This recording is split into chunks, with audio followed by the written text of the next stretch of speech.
একটু ছোট একটু রিভিউ করে আবার শুরু করি। কালকে যেটা বলতেছিলাম আমি, কালকে স্পার্মাটোজেনেসিসটা তো ইজি ছিল। স্পার্মাটোজেনেসিসটা সবাই আশা করি বুঝতে পারছো। স্পার্মাটোজেনেসিসের ইম্পর্টেন্ট যে কনসেপ্টটা নতুন, স্পার্মিওজেনেসিস, এটা একটু সবাই খেয়াল রাখবা। স্পার্মিওজেনেসিসে কি কি হয় ইভেন্ট, এখানে হচ্ছে নিউক্লিয়াসটা কন্ডেনসেশন হয়, এক্সেস সাইটোপ্লাজমটা শেড অফ হয়, তারপরে হচ্ছে ফরমেশন অফ অ্যাক্রোজোম হয়, আর হচ্ছে আম, আর হচ্ছে formation of head, neck, body, tail ইত্যাদি হয়। আচ্ছা, এটা তো পারবা। ওজেনেসিসটাতে যেটা বলছিলাম যে ওজেনেসিসটা সাথে সাথে আমি হচ্ছে ফিমেল রিপ্রোডাক্টিভ সাইকেলটা একটু ব্যাখ্যা করছিলাম আর কি। তো ওইখান থেকে আমি একবার একটু ছোট করে রিভিউ করা শুরু করি। ইন্ট্রা ইউটেরাইন লাইফ, অর্থাৎ মায়ের পেটে যখন থাকে একটা বাচ্চা, তখন তার ওভারিতে, তার যে ওভারিটা তৈরি হচ্ছে, ডেভেলপিং ওভারি, সেখানে প্রিমোডিয়াল জার্ম সেল থেকে তৈরি হয় উওগোনিয়া, আর উওগোনিয়া থেকে তৈরি হয় প্রাইমারি ওসাইট। এই অবস্থায় থাকে এবং প্রাইমারি ওসাইট গুলা কিছু ফলিকুলার সেল দ্বারা সারাউন্ডেড থাকে। এই primary oocyte surrounded by follicular cell, এই পুরো জিনিসটাকে বলা হয় প্রিমোরডিয়াল ফলিকল। এই প্রিমোরডিয়াল ফলিকল দিয়ে ভর্তি থাকে একটা বাচ্চার ovary when she is born, এবং আনটিল পিউবার্টি এই প্রিমোরডিয়াল ফলিকলই থাকে। কয়টা প্রিমোরডিয়াল ফলিকল থাকে? প্রতি ওভারিতে 280 থেকে 300টা প্রিমোরডিয়াল ফলিকল থাকে। আর প্রত্যেক মাসে এখান থেকে যে কোনো এক সাইডের ওভারি থেকে ইউজুয়ালি 15 থেকে 16টা করে প্রিমোরডিয়াল ফলিকল সিলেক্ট হয় ফর ফার্দার ম্যাচুরেশন। কি ফার্দার ম্যাচুরেশন হয়? সবার আগে এই প্রাইমারি ওসাইটকে ঘিরে যে সিঙ্গেল লেয়ারের ফলিকুলার সেল ছিল, সিঙ্গেল লেয়ার, এখানে তখন ফলিকুলার সেলগুলা মাল্টিপল লেয়ার হয়ে যায়। মানে এখানেও ফলিকুলার সেল থাকে, বাট তারা মোর দেন ওয়ান লেয়ার হয়ে যায়। এই অবস্থাটাকে বলা হয় প্রাইমারি ফলিকল। আচ্ছা, এরপরে ফার্দার ডেভেলপমেন্ট হতে হতে আরো কি কি হয়? এই প্রাইমারি ওসাইটের চারপাশে একটা গ্লাইকোপ্রোটিন লেয়ার, একটা আবরণ তৈরি হয়, যার নাম হচ্ছে জোনা পেলুসিডা। ফলিকুলার সেল থাকে অ্যাজ ইউজুয়াল মাল্টিপল লেয়ারে। ফলিকুলার সেলের বাইরে দুইটা লেয়ার অ্যাপিয়ার করে। দুইটা লেয়ারকে বলা হয় থিকা লেয়ার। এই দুইটা লেয়ারের ভিতরের লেয়ারটাকে বলা হয় থিকা ইন্টারনা, আর বাইরের লেয়ারটাকে বলা হয় থিকা এক্সটার্না। এই অবস্থাটাকে বলা হয় সেকেন্ডারি ফলিকল। Secondary follicle. পরবর্তীতে ফলিকুলার সেলের মধ্যে ফ্লুইড জমা শুরু করে, এবং যখন ফ্লুইড জমা শুরু করে তখন আমরা ফ্লুইড ফিল ক্যাভিটিটাকে বলি অ্যান্ট্রাম। এবং একটা সেকেন্ডারি ফলিকলে যখন অ্যান্ট্রাম অ্যাপিয়ার করে, তখন ওই ফলিকলটাকে বলা হয় গ্রাফিয়ান ফলিকল। এই গ্রাফিয়ান ফলিকলে আরো অনেকগুলো নাম আছে, যেমন ম্যাচিউর ফলিকল বা ভেসিকুলার ফলিকল। মিনহোয়াইল এই যে প্রাইমারি ওসাইটটা, এই প্রাইমারি ওসাইটটা ধীরে ধীরে সেকেন্ডারি ওসাইট হয়ে যায়। সেকেন্ডারি ওসাইট হয় একদিকে, আবার আরেক দিকে অ্যান্ট্রামের ভিতরে ফ্লুইডও ইনক্রিজ করতে থাকে। একটা সময় এই ফলিকলটা রাপচার করে কিছু জিনিস রিলিজ হয়। কি কি রিলিজ হয়? ওই সেকেন্ডারি ওসাইটের রিলিজ হয় surrounded by the zona pellucida and some follicular cell. কিছু ফলিকুলার সেল তখনও তার চারপাশে লেগে থাকে। এই যে ঘটনাটা ঘটে, যে ফলিকলটা রাপচার করে এই জিনিসগুলো বের হয়, এই ইভেন্টটাকে বলা হয় ওভিউলেশন। এবং এটা প্রত্যেক রিপ্রোডাক্টিভ সাইকেলে, মানে প্রত্যেক মাসিক চক্রের অ্যাপ্রক্সিমেটলি 14th ডেতে এটা হয়ে থাকে। আচ্ছা, তাহলে ওভুলেশনে কি কি কি বের হয়ে আসে? Secondary oocyte surrounded by zona পেলুসিডা এবং সাম ফলিকুলার সেল। এই ফলিকুলার সেল যেগুলা চারপাশে ঘিরে রাখে জোনা পেলুসিডা এবং ওসাইটকে, এদের একটা স্পেশাল নাম দেওয়া হয়। এই স্পেশাল নামটা হচ্ছে corona radiata. Sorry, corona radiata. Corona radiata মানে হচ্ছে অনেকটা মুকুট আর কি। মানে ফলিকুলার সেল গুলা অনেকটা একটা মুকুটের মতো চারপাশ ঘিরে রাখে, এই জন্য এটার নাম হচ্ছে কর্নেরিটা। বাট কর্নেরিটা কিছুই নেই, it is just few follicular cell which are still attached to the secondary oocyte. আচ্ছা, তাহলে কালকে আমি এটাই বলেছিলাম। তো এখন মানে এখানে ইম্পর্টেন্ট যে কোয়েশ্চেনটা আসে, যে জিজ্ঞেস করে যে যখন ওভুলেশন হয় ফিমেলদের প্রত্যেক মাসে, ওভুলেশনের সময় যেই গ্যামিটটা, ওভুলেশনের সময় যে গ্যামিটটা, সে গ্যামিটটা তখন কোন স্টেজে থাকে? ওভুলেশনের সময় গ্যামেটটা থাকে সেকেন্ডারি oocyte স্টেজে, নট ওভাম। তখনও কিন্তু ওভাম হয় না। ওভাম হওয়ার জন্য কিন্তু তোমার মিওসিস 2 কমপ্লিট করতে হবে। সো ওভাম পরে হবে, কখন হবে আমরা একটু পরে দেখব। যদি কোয়েশ্চেন করে যে কোন স্টেজে ও উওজেনেসিসের কোন স্টেজে ওভুলেশন ঘটে, the answer will be secondary oocyte স্টেজে। এটা যেন ভুল না হয়, এটা সবাই খুব ভালো মতো খেয়াল রাখবা। আরেকটা ইন্টারেস্টিং কনসেপ্ট তোমাদের একটু দেই, যে আমি বললাম যে প্রত্যেক মাসে 15 থেকে 16টা প্রিমোডিয়াল ফলিকল সিলেক্ট হয় ফর ফার্দার ম্যাচুরেশন। এই 15 থেকে 16টার মধ্যে আলটিমেটলি একটা গ্রাফিয়ান ফলিকল তৈরি হয়, বাকিগুলা কিন্তু নষ্ট হয়ে যায়। তো একটা ফিমেলের 2টা ওভারিতে প্রত্যেকটাতে 280 থেকে 300টা, প্রত্যেকটাতেই 280 থেকে 300টা প্রিমোডিয়াল ফলিকল থাকে। প্রত্যেক মাসে তুমি যদি এখান থেকে 15-16টা করে নিয়ে নাও, তাহলে একটা সময় এসে আর কোনো প্রিমোডিয়াল ফলিকুলে অবশিষ্ট থাকবে না ওভারিতে। যখন ওভারিতে একটা বয়সে এসে আর কোনো প্রিমোডিয়াল ফলিকল অবশিষ্ট থাকবে না, তখন থেকে কিন্তু ওই ফিমেলের আর ওভুলেশন হবে না, ওই ফিমেলের আর ওভুলেশন হবে না ফার্দার। এবং ওভুলেশন না হলে ইস্ট্রোজেন এবং প্রোজেস্টেরন, মানে ওভুলেশন কি, তার ফলিকুলার ডেভেলপমেন্টই হবে না। ফলিকুলার ডেভেলপমেন্ট না হলে ওই ফলিকুলের ভিতরে কোনো হরমোনও আসবে না, এবং তখন তার আর কোনো মেনস্ট্রুয়াল চেঞ্জও হবে না। ওই সময়টাকে, ওই বয়সটাকে আমরা, মানে যেই বয়সে এসে তার ওভারির সমস্ত প্রিমোডিয়াল ফলিকল এক্সস্টেড হয়ে যায়, শেষ হয়ে যায়, তখন যে তার আর মেনস্ট্রুয়েশন হয় না, রজতচক্র হয় না, মাসিক হয় না, ওই বয়সটাকে আমরা বলি মেনোপজ। এটা একটু খেয়াল রাখবা, যে জিজ্ঞেস করতে পারে পুরুষদের কি মেনোপজের মতো কিছু হয় কিনা, মানে পুরুষদের স্পারমাটোজেনেসিস লাইফ লং কেন চলে, ফিমেলদের কেন চলে না। এর উত্তরটা হচ্ছে যে পুরুষদের তোমার প্রিমোডিয়াল জার্ম সেল থেকে স্পারমাটোগোনিয়া হয়ে স্পারমাটোজেনেসিস কাউন্টলেস ভাবে চলতে থাকে, কিন্তু ফিমেলদের, একটা ম্যাচিউর ফিমেলের বডিতে কোনো উওগোনিয়া নাই, একটা ম্যাচিউর ফিমেলের বডিতে কোনো প্রিমোডিয়াল জার্ম সেল নাই, আছে শুধুই primordial follicle which are just primary oocyte। যেহেতু তাদের সংখ্যা সীমিত, তারা শেষ হয়ে গেলেই শেষ, আর কখনো তার উওজেনেসিস ফার্দার হবে না। এজন্য ফিমেলদের মানে মেনোপজ হলেও মেলদের করেসপন্ডিং কিছু দেখা যায় না ওইরকম usually. Life long, almost life long চলে স্পারমাটোজেনেসিস। তবে হ্যালো, জি ভাইয়া, কেউ একটা কিছু কোশ্চেন। বলছো?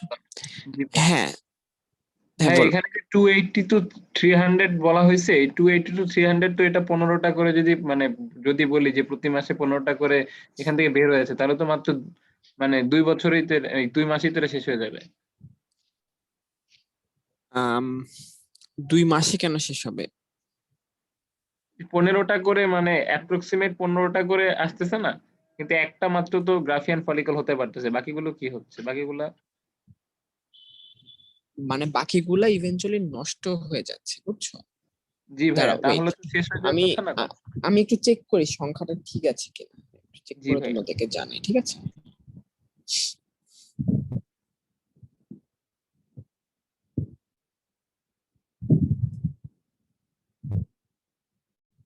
মনে হয় সংখ্যাটা একটু বেশি কম বলে ফেলছি, দাঁড়া আমি একটু দেখে বলতেছি, সরি, দেখে বলছি, একটা মিনিট, একটু ওয়েট।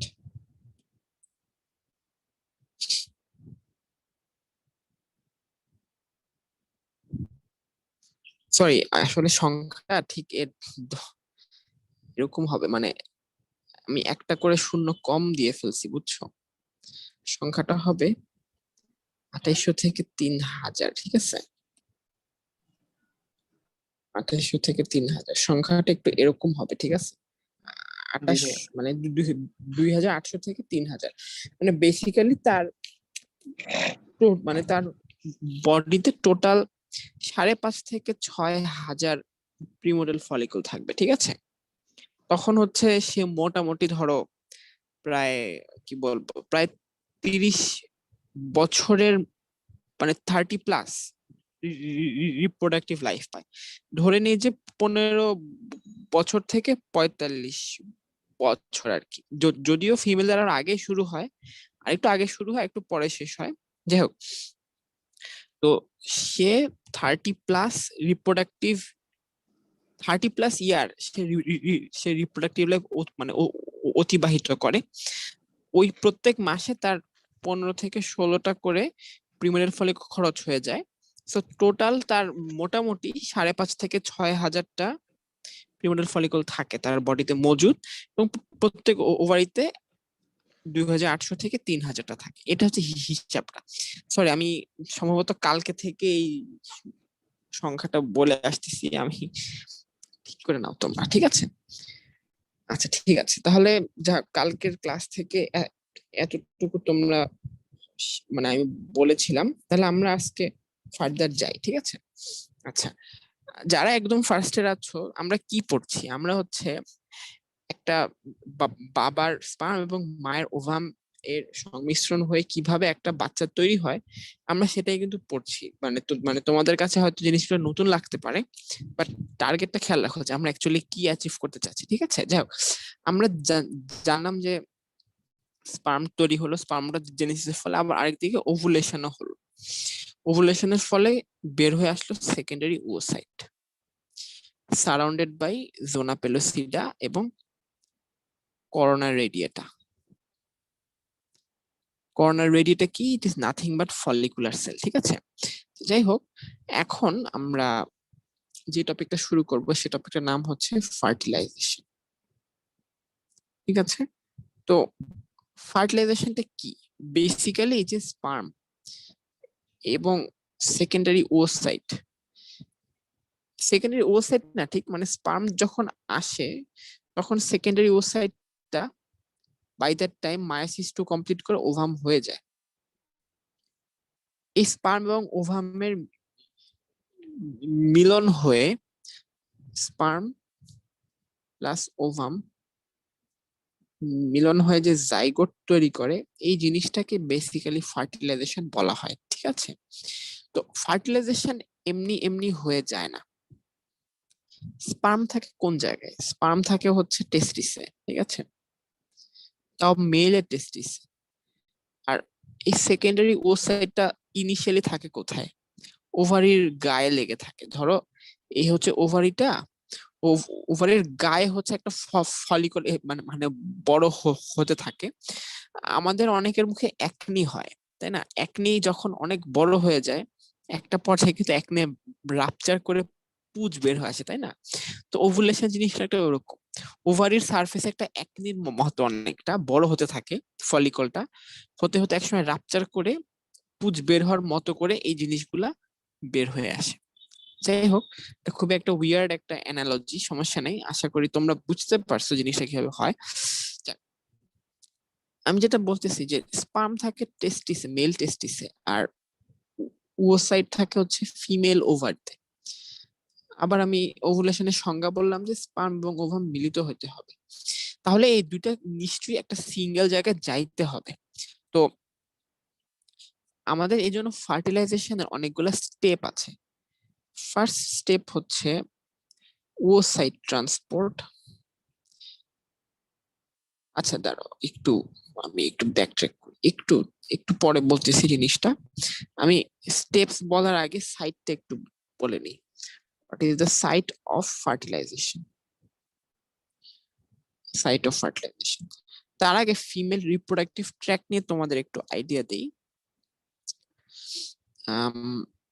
সাপোজ আমি একটা ইউটেরাস ড্র করি, ইউটেরাস মানে জরায়ু। আচ্ছা, ফিমেলদের যে ভ্যাজাইনা, ভ্যাজাইনার উপর এই ধরো হচ্ছে ভ্যাজাইনা, এই হচ্ছে সার্ভিক্স, আর এর উপর এই হচ্ছে ইউটেরাস। ইউটেরাস থেকে দুই পাশে দুইটা এরকম টিউব বের হয়েছে, এই টিউবের নাম হচ্ছে ফ্যালোপিয়ান টিউব। ফ্যালোপিয়ান টিউব, এই ফ্যালোপিয়ান টিউবটা এরকম অনেকটা একটা এরকম মানে হাতের আঙ্গুলের মতো করে বের হয়ে আসে। আচ্ছা যাই হোক, ওভারিটা এরকম ভাবে থাকে এই জায়গাটাতে, ওভারিটা এভাবে থাকে এই জায়গাটাতে। ওভারির ঠিক উপর দিয়ে হচ্ছে ফ্যালোপিয়ান টিউবটা এভাবে হাত বিস্তৃত করে থাকে। তো যাই হোক, যখন এরকম ওভুলেশন হচ্ছে, ওভুলেশন হওয়ার পর ওসাইটটা, সেকেন্ডারি ওসাইটটা এভাবে ফ্যালোপিয়ান টিউবের ভিতরে ঢুকে যাচ্ছে। ওকে, ফ্যালোপিয়ান টিউবের ভিতরে ঢুকে যাচ্ছে। তাহলে ওভুলেশনের পর, ওভুলেশনের পর ওভারির গা থেকে ওসাইটটা বের হয়ে ঢুকে যাচ্ছে ফ্যালোপিয়ান টিউবের ভিতরে। খেয়াল রাখবা জিনিসটা। আচ্ছা, তাহলে আমরা এখন ফ্যালোপিয়ান টিউবে একটু আসি। ফ্যালোপিয়ান টিউব যদি একটু ভালো করে আঁকি, এই হচ্ছে একটা ইউটেরাস। ফ্যালোপিয়ান টিউবের অনেকগুলা, মোট 4টা পার্ট আছে ফ্যালোপিয়ান টিউবের। এত নাম তোমাদের মনে না রাখলেও চলবে, তোমরা জাস্ট আপাতত যেটা ইম্পর্টেন্ট সেই জিনিসটা একটু দেখো। আচ্ছা আচ্ছা, ফ্যালোপিয়ান টিউবের 4টা পার্ট আছে। সবচেয়ে বাইরের যে পার্টটা একটু এরকম মানে ঝাড়ুর মতো আঙ্গুল, আঙ্গুলের মতো, এই অংশটার নাম হচ্ছে ফিমব্রি। ফিমব্রি, ফিমব্রি। আর এটাও তাহলে এটাও ফিমব্রি। আর আর এখানে একটা অংশ আছে যেটা অনেক বিস্তৃত, অনেক মোটা, চওড়া। এই অংশটার নাম হচ্ছে অ্যাম্পুলা। অ্যাম্পুলা। এরপর একটা চিকন অংশ আছে, এই অংশটার নাম হচ্ছে ইস্থমাস। আর এরপর একটা অংশ আছে যেটা ইউটেরাস এবং ফ্যালোপিয়ান টিউবের জাংশনে, এই অংশটার নাম হচ্ছে ইন্ট্রামুরাল পার্ট। তোমাদের জাস্ট নামটা খেয়াল রাখলে চলবে, আপাতত এত কিছু লাগবে না। জাস্ট এটা কেন বলছি যে ফার্টিলাইজেশনটা কোথায় হয় সেটা বোঝানোর জন্য। এই 4টা পার্ট বা বাইরে থেকে ভেতরে, ফিমব্রিয়া যেটা হচ্ছে এরকম ঝাড়ুর মতো, 2 নম্বর হচ্ছে অ্যাম্পুলা, 3 নম্বর পার্ট হচ্ছে ইস্টমাস। এর মধ্যে অ্যাম্পুলা হচ্ছে সবচেয়ে চওড়া আর ইস্টমাস হচ্ছে সবচেয়ে সংকীর্ণ। তো এগুলোর মধ্যে ফার্টিলাইজেশনটা হয় এই অ্যাম্পুলাতে। তাহলে site of fertilization, site of fertilization হচ্ছে অ্যাম্পুলা। অ্যাম্পুলা অফ কি? Ampulla of fallopian tube. Fallopian টিউবের যে অ্যাম্পুলা সেটাই হচ্ছে সাইট অফ ফার্টিলাইজেশন। এখানেই ফার্টিলাইজেশনটা হয়। কেন এখানে ফার্টিলাইজেশনটা হয়? কেন ফ্যালোপিয়ান টিউবের এত লম্বা ফ্যালোপিয়ান টিউবের এই জায়গাতেই কেন ফার্টিলাইজেশনটা হয়? Why here? ওয়াই? কারণটা হচ্ছে অ্যাম্পুলা অনেক চওড়া, এখানে অনেক জায়গা, এবং ওভাম এবং স্পার্ম দুইজনকে অ্যাকোমোডেট করার মতো জায়গা বিশিষ্ট একটা অংশ হচ্ছে অ্যাম্পুলা। এই জন্য অ্যাম্পুলাতে হচ্ছে ফার্টিলাইজেশনটা হয়। ঠিক আছে, তাহলে আমরা সাইট অফ ফার্টিলাইজেশনটা পড়ে ফেললাম। ঠিক আছে, তাহলে আমরা এখন এরপরে আমরা স্টেপস, আমরা এখন তাহলে প্রসিডিউর অফ ফার্টিলাইজেশনে তাহলে চলে যাই। তাহলে প্রসিডিউর অফ ফার্টিলাইজেশন, তাহলে ফার্টিলাইজেশন হওয়ার জন্য ফার্স্টে স্পার্মকে আসতে হবে, স্পার্মকে আসতে হবে অ্যাম্পুলাতে। Sperm will come to ampulla. এই যে স্পার্ম যে অ্যাম্পুলাতে আসতেছে, এটার একটা প্রসিডিউর আছে। তাহলে এই হচ্ছে একটা 1 নাম্বার প্রসিডিউর। 2 নম্বরে এই যে সেকেন্ডারি ওসাইট, সেকেন্ডারি ওসাইটটা তো ছিল কোথায়? ওভারির সারফেসে। ওভারির সারফেস থেকে তাকে অ্যাম্পুলাতে আসতে হবে। তাহলে এটা হচ্ছে 2 নাম্বার প্রসিডিউর। তারপর তারা দুইজন যখন আসবে অ্যাম্পুলাতে, তখন যেই ঘটনাগুলো হবে সেই ঘটনাটাকে বলা হয় ফার্টিলাইজেশন প্রপার। তাহলে দেখো, ফার্টিলাইজেশনের মেইন ফার্টিলাইজেশন শুরু হওয়ার আগেই সেখানে সেকেন্ডারি ওসাইটটাকে অ্যাম্পুলাতে চলে আসতে হবে, স্পার্মটাকে অ্যাম্পুলাতে চলে আসতে হবে। চলে আসলে দেন মেইন ইভেন্টটা হবে which is called fertilization proper. এবং এই ফার্টিলাইজেশন প্রপারের আবার 3টা ফেজ আছে, ফেজ 1, ফেজ 2 এবং ফেজ 3। ফেজ 1, ফেজ 2 এবং ফেজ 3 খেয়াল রাখবে, সবই কিন্তু খুবই ইম্পর্টেন্ট, ভেরি ইম্পর্টেন্ট। ওকে, তো আমরা তাহলে এখন তাহলে স্পার্ম একটু দেখো, তোমরা একটু প্রসিডিউরগুলোর নামগুলো একটু দেখো। স্পার্ম স্পার্ম কি? স্পার্ম মানে বেসিক্যালি স্পার্মাটোজোয়া, মানে যেটা স্পার্মিওজেনেসিস হয়ে একদম ম্যাচিউর স্পার্ম হয়েছে। তাহলে স্পার্ম যে অ্যাম্পুলাতে আসবে কয়টা ধাপ পেরিয়ে আসতে হবে? সবার আগে স্পার্ম টেস্টিস থেকে অনেক রাস্তা পার হয়ে মেল পেনিসে যাবে, দেন সেক্সুয়াল ইন্টারকোর্সের মাধ্যমে সেটা হচ্ছে ফিমেল ভ্যাজাইনায় ডিপোজিট হবে, দেন ভ্যাজাইনা থেকে সে সার্ভিক্স হয়ে দেন ইউটেরাসে পৌঁছাবে। ঠিক আছে, এটা বেসিক। এটা তোমার একটা মেল যখন সেক্সুয়াল ইন্টারকোর্স করে তখন সে মিলিয়ন মিলিয়ন স্পার্ম আলটিমেটলি এই ফিমেলের ইউটেরাসে পাঠিয়ে দেয়। ঠিক আছে, কিন্তু এই মিলিয়ন মিলিয়ন স্পার্মের মধ্যে সবাই কিন্তু এই অ্যাম্পুলাতে যাইতে পারে না। ধরো ফর এক্সাম্পল 3 থেকে 4 মিলিয়ন স্পার্ম সেক্সুয়াল ইন্টারকোর্সের সময় রিলিজ হয় এবং তারা ইউটেরাসে পৌঁছায়, বাট এই 3 থেকে 4 মিলিয়নের মধ্যে অনলি 300 থেকে 400টা স্পার্ম অ্যাম্পুলাতে পৌঁছায়, অনলি 300 থেকে 400টা স্পার্ম অ্যাম্পুলাতে পৌঁছায়। ঠিক আছে, তো এই যে 3 থেকে 4 মিলিয়ন স্পার্মের মধ্যে 300 থেকে 400 মিলিয়ন স্পার্ম অ্যাম্পুলাতে পৌঁছায়। তাহলে 3 থেকে 4 মিলিয়ন স্পার্ম কোথায় আসলো? ইউটেরাসে আসলো। আলটিমেটলি তারা কোথায় যাবে? অ্যাম্পুলাতে যাবে, অ্যাম্পুলাতে যাবে। ঠিক আছে, তো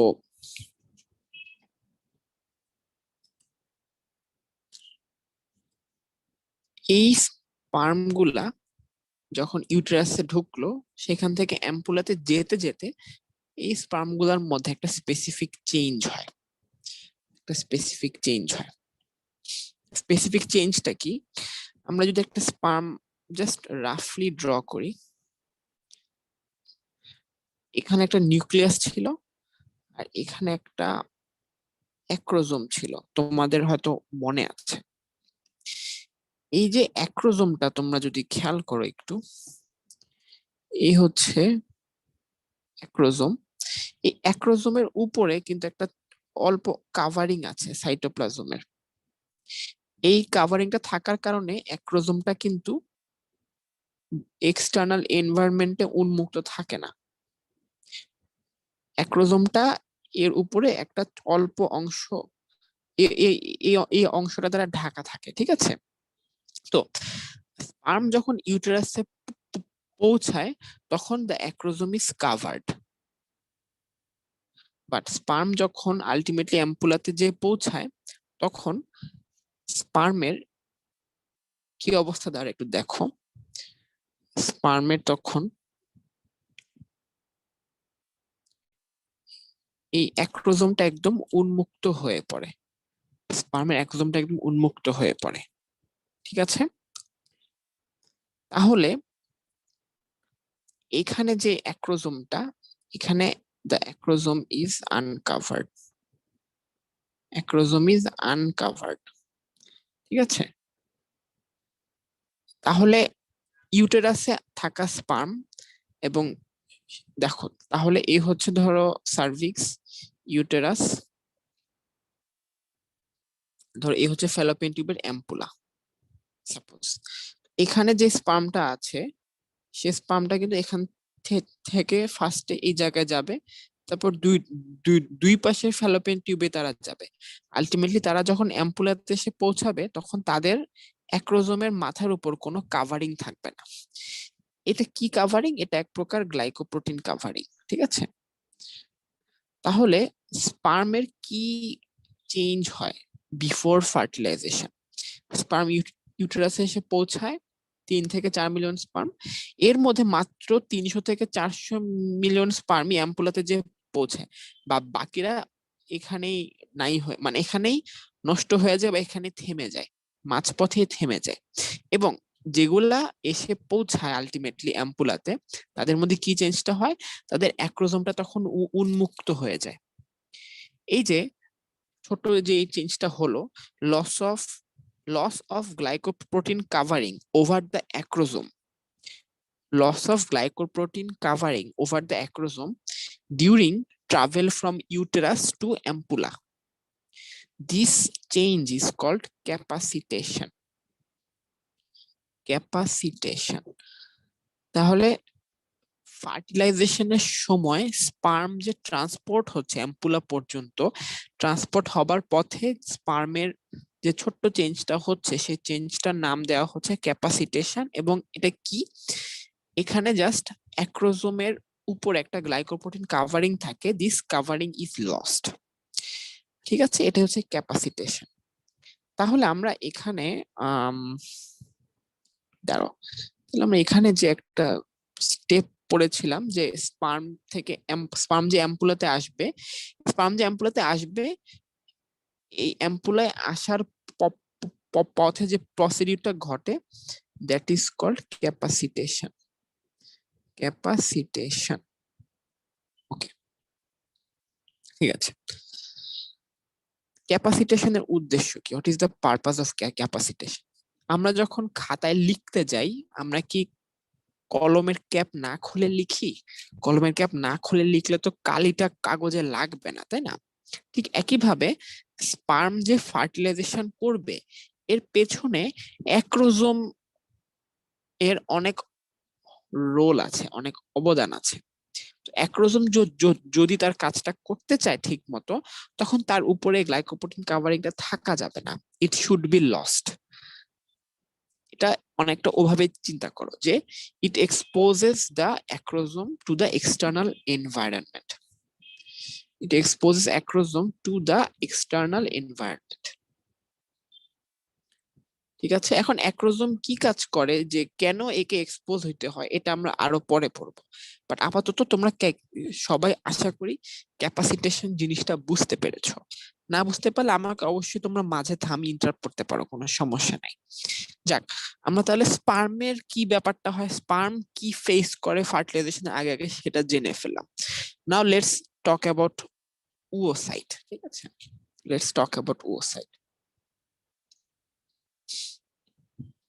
আচ্ছা, সেকেন্ডারি oocyte অবস্থায় হচ্ছে ওভুলেশন হয়। এই সেকেন্ডারি oocyteটা from the surface of ovary সে ফার্স্টে ফ্যালোপিয়ান টিউবে ফার্স্টে সে এন্টার করে। কিভাবে এন্টার করে? জিনিসটা হচ্ছে একটা এরকম যে তোমার এই যদি হয় ওভারি, তার ঠিক উপরে এরকম করে ফ্যালোপিয়ান টিউবের ফিমব্রিয়াটা এভাবে ঝুলে থাকে। হ্যাঁ, এবং ফ্যালোপিয়ান টিউবের ফিমব্রিয়াতে আমি একবার বলেছি যে এই ফিমব্রিয়া অংশটা দেখতে অনেকটা ঝাড়ুর মতো। ঝাড়ু দিয়ে যেমন একটা জিনিসকে ঝেড়ে পরিষ্কার করা যায়, ফিমব্রিয়াও তেমনি বারবার এই ওভারির গায়ে হাত বুলাতে থাকে। মানে তার তো মানে তার এই জিনিসগুলাকে ধরে নিয়ে হাত, সে সবসময় ওভারির গাটা মালিশ করতে থাকে। মালিশ করতে করতে করতে মানে জিনিসটা এরকম যে আঙ্গুল দিয়ে খুঁটিয়ে তোমরা যদি ধরো ধরো মেয়েরা যেমন নখ দিয়ে খুঁটিয়ে চুল থেকে উকুন বাছে, ঠিক তেমনি এই ফিমব্রিয়াটা সবসময় ওভারির সারফেসে ঘষা খেতে থাকে, মানে ফ্রিকশন হতে থাকে।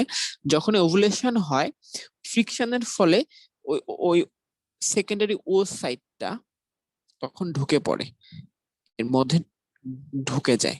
তাহলে এইভাবে সে ফ্যালোপিয়ান টিউবের ভিতরে এন্টার করে এবং আলটিমেটলি সে তখন ফিমব্রিয়াতে আসে। এছাড়া ফ্যালোপিয়ান টিউবে আরো কিছু প্রসেস হয়। কি কি প্রসেস? ফ্যালোপিয়ান টিউবে পেরিস্টালসিস হয়। পেরিস্টালসিস মুভমেন্টের ফলেও এখানে প্রবেশ করা oocyteটা মুভমেন্ট করে করে আস্তে আস্তে অ্যাম্পুলার দিকে চলে যায়। দ্বিতীয়ত ফ্যালোপিয়ান টিউবের ভিতরে যে এপিথেলিয়াম যে কোষ আছে সেখানে সিলিয়া আছে। সিলিয়া তোমরা যারা ফার্স্ট ইয়ার, একদম ফার্স্ট ইয়ার, তাদের জন্য এটা ইম্পর্টেন্ট না, মানে একদম নতুন যারা, তোমরা কয়েকদিন পরে এটা এমনি বুঝবো যখন আমি জেনারেল এমব্রিওলজি জেনারেল হিস্টোলজিটা পড়াবো। আপাতত জাস্ট খেয়াল রাখো যে তোমার এই যদি হয় টিউবটা, টিউবের লাইনিং এর টিউব মানে টিউবের গা একদম মানে একদম যে কোষগুলো আছে কোষগুলোর মাথায় ছোট ছোট সূক্ষ্ম চুলের মতো কিছু প্রবর্ধন থাকে। এই প্রবর্ধন গুলা সবসময় একদিকে ভিতরে থাকা কোনো জিনিসকে একদিকে প্রবাহ করতে সহায়তা করে। এটাকে বলা হয় সিলিয়ারি মুভমেন্ট। Ciliary movement. তাহলে আমরা কয়টা জিনিস পড়লাম? একটা হচ্ছে তোমার continuous sweeping action of fimbria, continuous sweeping action of fimbria on ovary. দ্বিতীয়ত peristalsis of the Fallopian tube. তৃতীয়ত ciliary movement inside the Fallopian tube. এই তিনটা জিনিস। তাহলে আবার বলছি, sweeping movement of the fimbria over the ovary, peristalsis of the Fallopian tube এবং ciliary movement of the Fallopian tube.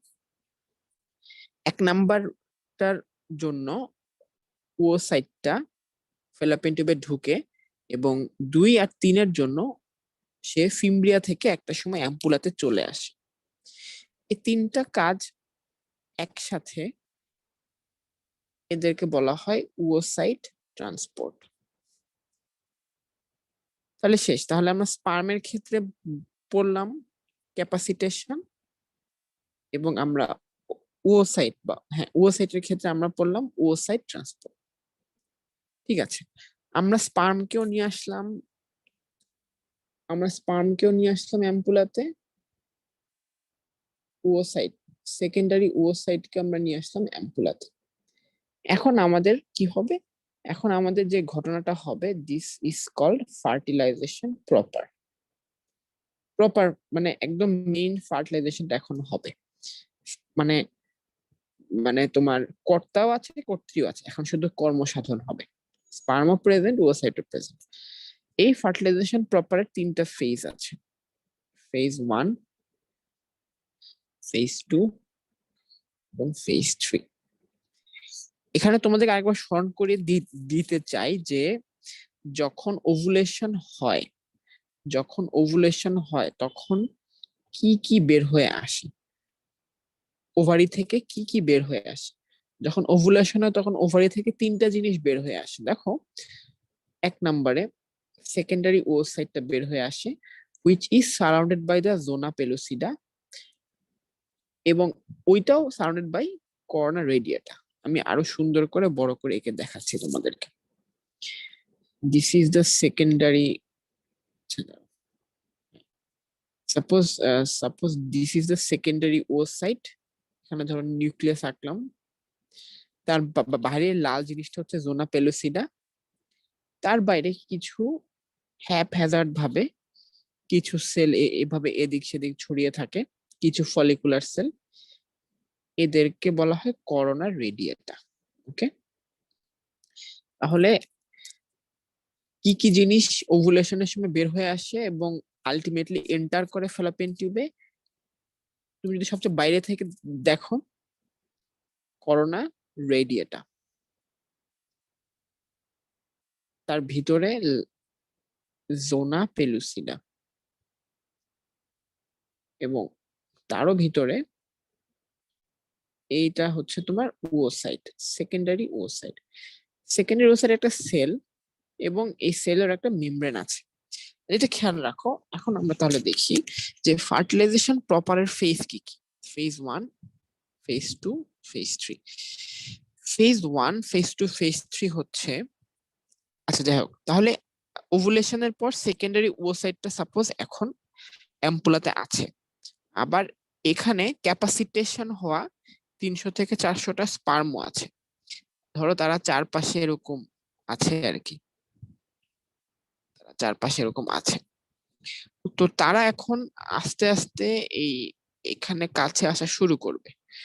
তো ফেজ ওয়ানে কি হবে, ফেজ ওয়ান মানে এটা হচ্ছে যে তোমার ফেজ ওয়ান হচ্ছে তোমার sperm will penetrate sperm will penetrate sperm will penetrate corona radiata, সবচেয়ে বাইরে যে স্তরটা সেটা ফার্স্টে পেনেট্রেট করবে, করোনা রেডিয়েটা। ফেজ টু তে sperm will penetrate zona pellucida, এর ভিতরে যে লেয়ারটা আছে। আর ফেজ থ্রি তে sperm will penetrate the oocyte membrane, sperm will penetrate the oocyte membrane. ওকে, তাহলে এই হচ্ছে তিনটা ফেজ, এই হচ্ছে তিনটা ফেজ। তাহলে এটা কিন্তু খুবই ইম্পর্টেন্ট, কিন্তু খুবই সহজ। আবার বলতেছি, দেখো ফেজ ওয়ান, তোমরা এটা খেয়াল রাখো, সবচেয়ে বাইরে কর্নার রেডিয়েটা যেটা নাথিং বাট ফলিকুলার সেল, তার ভিতরে জোনা পেলোসিডা এবং তারও ভিতরে oocyte। তাহলে phase one, sperm will penetrate the corner radiata. Phase two, sperm will penetrate the zona pellucida. এবং phase three, sperm will penetrate the oocyte membrane। মানে oocyte তো একটা সেল, সেকেন্ডারি oocyte, এটার মেমব্রেনকে সে পেনেট্রেট করবে। ঠিক আছে, মেমব্রেনকে সে পেনেট্রেট করবে। আচ্ছা ঠিক আছে, তো তাহলে আমি phase one, phase two, phase three, penetration of corona radiata. Phase 2, penetration of zona pellucida. Phase 3, penetration of secondary oocyte membrane. Secondary membrane খুবই খেয়াল রাখবে এই কয়েকটা জিনিস। আচ্ছা, আমরা একটু আগে বলেছিলাম যে স্পার্মের ফার্টিলাইজেশন করার জন্য ক্যাপাসিটেশন ইজ নেসেসারি, এবং ক্যাপাসিটেশনে কি হয়, অ্যাক্রোজোমটা উন্মুক্ত হয়। অ্যাক্রোজোমটা আসলে কি বা এখানে কি থাকে যেটাকে উন্মুক্ত হতে হয়? আসলে অ্যাক্রোজোম অ্যাক্রোজোম হচ্ছে বেসিক্যালি একটা তোমার কি বলবো, এটা একটা হচ্ছে তোমার গলজি বডি এক প্রকার, which contains some enzymes। এর ভিতরে আসলে কিছু এনজাইম থাকে। কি কি এনজাইম থাকে এর মধ্যে? অ্যাক্রোজিন, হায়ালুরোনিডেজ এবং কিছু trypsin like substance, trypsin like substance. Okay, তাহলে অ্যাক্রোজোম হচ্ছে এক প্রকার Golgi body which contains some enzymes, এবং এনজাইমগুলো কি কি? অ্যাক্রোজিন, হায়ালুরোনিডেজ এবং ট্রিপসিন লাইক সাবস্টেন্স। এই এনজাইম গুলো তোমরা একটু যদি নামটা খেয়াল করো, এগুলো সবই প্রোটিওলাইটিক এনজাইম। ঠিক আছে, এই অ্যাক্রোজোমের যে এনজাইম গুলা, এগুলা ফেজ ওয়ানেও হেল্প করে, ফেজ টু তেও হেল্প করে। অর্থাৎ কর্নার রেডিয়েটাকে বিগলন করে এটার পেনেট্রেশনে সাহায্য করে, জোনা পেলুসিডাকে বিগলন করে এটার পেনেট্রেশনে সাহায্য করে। এই যে অ্যাক্রোজোম ফেজ ওয়ান এবং ফেজ টু তে হেল্প করছে ভায়া প্রোটিওলাইসিস, এই ফেনোমেনাটাকে, এই ঘটনাটাকে বলা হয় অ্যাক্রোজোম রিঅ্যাকশন। Acrosome reaction. তাহলে যদি তোমাদেরকে কেউ জিজ্ঞাসা করে যে কি অ্যাক্রোজোম রিঅ্যাকশনটা কি, তোমরা বলবা যে অ্যাক্রোজোম রিঅ্যাকশন কিছুই না, অ্যাক্রোজোম এক প্রকার গলজি সাবস্টেন্স। এই গলজি সাবস্টেন্সের ভিতরে কিছু এনজাইম থাকে যেগুলো প্রোটিওলাইটিক এনজাইম। এই প্রোটিওলাইটিক এনজাইমের অ্যাকশনে ফার্টিলাইজেশনের ফেজ ওয়ানে জোনা পেলুস, ফেজ ওয়ান এবং ফেজ টু দুইটাই কমপ্লিট হয়, অর্থাৎ পেনেট্রেশন অফ কর্নার রেডিয়েট এবং জোনা পেলুসিডা দুইটাই কমপ্লিট হয়। এটাকে বলা হয় অ্যাক্রোজোম রিঅ্যাকশন। তাহলে স্পার্ম কি কাজটা করে টু ফার্টিলাইজ? স্পার্ম যে কাজটা করে ওটার নাম হচ্ছে অ্যাক্রোজোম রিঅ্যাকশন। ওকে, আশা করি বুঝতে পেরেছো। আচ্ছা, এখন আরেকটা রিঅ্যাকশনের কথা তোমাদেরকে একটু বলি। সাপোজ স্পার্ম গুলো, আচ্ছা তার আগের হোয়াইট বোর্ডটাতে ফেরত যাই। আচ্ছা, সাপোজ ফেজ 1টা হয়ে গেল, অর্থাৎ জোনা পেলুসিডাকে পেনেট্রেট করে ফেললো স্পার্ম গুলা। এর পরের স্টেপ হচ্ছে ফেজ 2, অর্থাৎ সরি, ফেজ 1 হচ্ছে কর্নার রেডিয়েটাকে পেনেট্রেট করে ফেললো। এর পরের ফেজে পেনেট্রেট করবে জোনা পেলুসিডাকে। ওকে, তো জোনা পেলুসিডাকে যখনই কোনো একটা স্পার্ম টাচ করে, প্রথম যে স্পার্মটা টাচ করে জোনা পেলুসিডাকে, দেখো কর্নার রেডিয়েটাকে একাধিক স্পার্ম টাচ করতে পারে, more than one sperm can penetrate.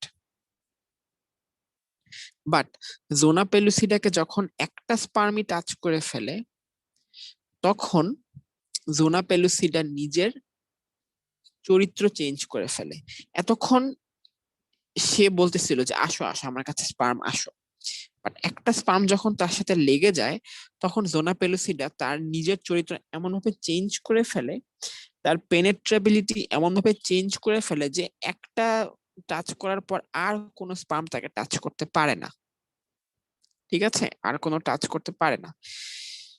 তাহলে এটা কিন্তু খুবই ইম্পর্টেন্ট। তাহলে জোনা পেলুসিডাতে কি হচ্ছে, একটা স্পার্ম, সিঙ্গেল স্পার্ম যখন জোনা পেলুসিডাকে পেনেট্রেট করে ফেলতেছে, তখন zona pellucida changes its characteristics and it does not allow any more sperm to penetrate it.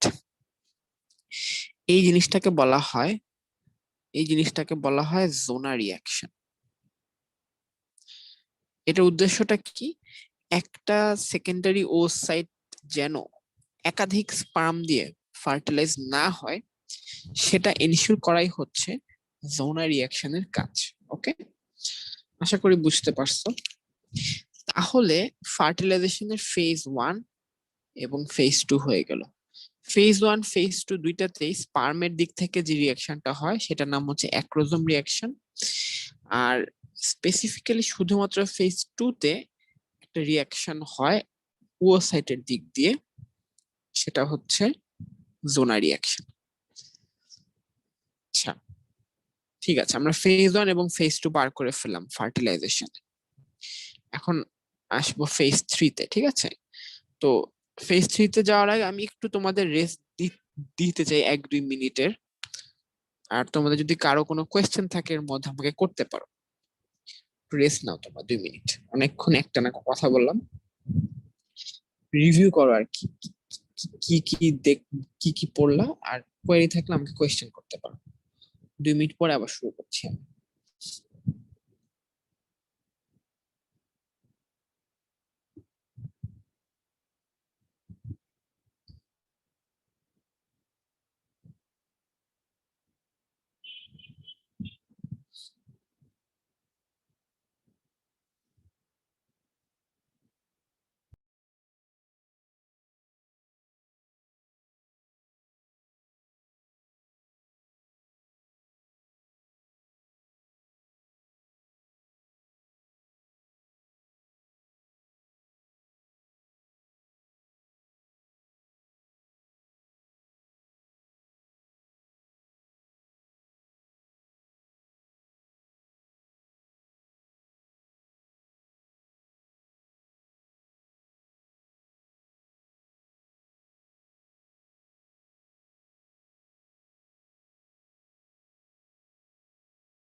ভাইয়া ক্যাপাসিটেশন সম্পর্কে আরেকটু বলেন।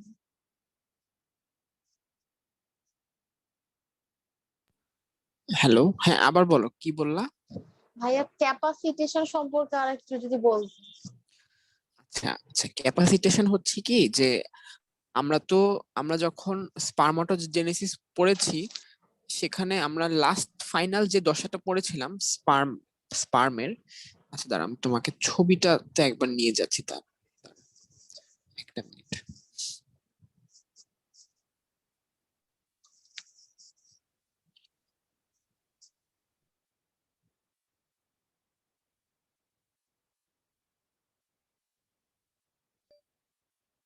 আচ্ছা, এই ছবিটা গতকালকে শেষ দেখিয়েছিলাম, খেয়াল আছে কিনা এই ছবিটা?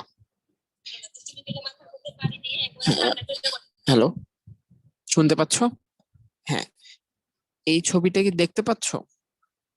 জি ভাইয়া পাচ্ছি। হ্যাঁ, আচ্ছা, সরি।